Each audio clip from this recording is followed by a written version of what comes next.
बांकीपुर का रण अब सिर्फ एक सीट की लड़ाई नहीं रहा। यहाँ की हर रैली, हर बयान और हर रणनीति बता रही है कि इस चुनाव का असर पूरे बिहार की राजनीति पर पड़ने वाला है। नमस्कार, एक न्यूज़ 24 देख रहे हैं आप और मैं हूं आपसे ब्यूटी। पटना की हाई प्रोफाइल बांकीपुर विधानसभा सीट पर उपचुनाव को लेकर सियासी माहौल पूरी तरह से गर्मा चुका है। प्रचार अपने अंतिम दौर में है और सभी प्रमुख दल जीत के लिए पूरी ताकत झोंक रहे हैं, पूरी अपनी ताकत लगा रहे हैं। भाजपा अपने इस मजबूत गढ़ को बचाने की कोशिश में जुटी है, जबकि महागठबंधन इस सीट पर जीत दर्ज कर बड़ा राजनीतिक संदेश देने की तैयारी में जुट गए हैं। वहीं जन स्वराज के संस्थापक प्रशांत किशोर की सक्रियता ने मुकाबले को और भी दिलचस्प बना दिया है। महागठबंधन की ओर से नेता प्रतिपक्ष तेजस्वी यादव लगातार जनसभाएं कर रहे हैं, रोड शो कर रहे हैं। अपने भाषणों में वह बेरोजगारी, महंगाई, शिक्षा, स्वास्थ्य और कानून व्यवस्था जैसे मुद्दों को उठाकर सरकार को घेर रहे हैं। उनका कहना है कि जनता बदलाव चाहती है और बांकीपुर इस बदलाव की शुरुआत कर सकता है। तेजस्वी के प्रचार अभियान में बड़ी संख्या में समर्थकों की मौजूदगी भी देखने को मिल रही है। दूसरी तरफ देखा जाए, भाजपा इस सीट को अपनी प्रतिष्ठा से जोड़कर देख रही है। पार्टी के वरिष्ठ नेता और कार्यकर्ता लगातार लोगों के बीच पहुंचकर सरकार की उपलब्धियां गिनाने में जुटी हुई है। भाजपा का दावा है कि विकास कार्यों और संगठन की मजबूत पकड़ के दम पर वह एक बार फिर से बांकीपुर में जीत हासिल करेगी।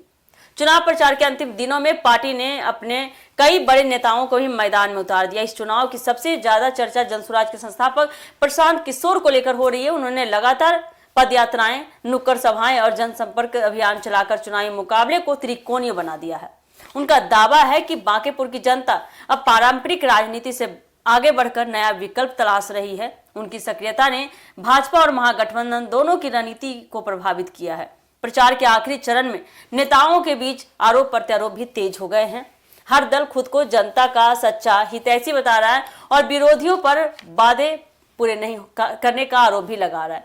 चुनावी सभाओं में भीड़, रोड शो और लगातार हो रही रैलियों से साफ है कि बांकीपुर का चुनाव अब बिहार का सबसे चर्चित राजनीतिक मुकाबला बन चुका है। अब सभी की नजर मतदान पर टिकी है। यह उपचुनाव केवल एक विधायक चुनने तक सीमित नहीं माना जा रहा है, बल्कि इसे पूरे बिहार की आने वाली राजनीति का सेमीफाइनल भी माना जा रहा है। यही वजह है कि बांकीपुर की इस लड़ाई पर पूरे राज्य की निगाहें टिकी हुई है और अब फैसला जनता के हाथ में है। तो आने वाले समय में देखना काफी दिलचस्प होने वाला है कि जो त्रिकोणीय चुनाव हो गया है, आखिर बांकीपुर विधानसभा का सीट का ताज किसके सर सजता है।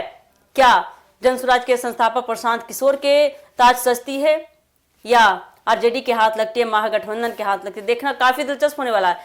फिलहाल के लिए इस खबर में इतना ही। बाकी इसी तरह अपडेट के लिए जुड़े रहे हमारे एक न्यूज़ 24 के साथ। दीजिएगा इजाजत। धन्यवाद।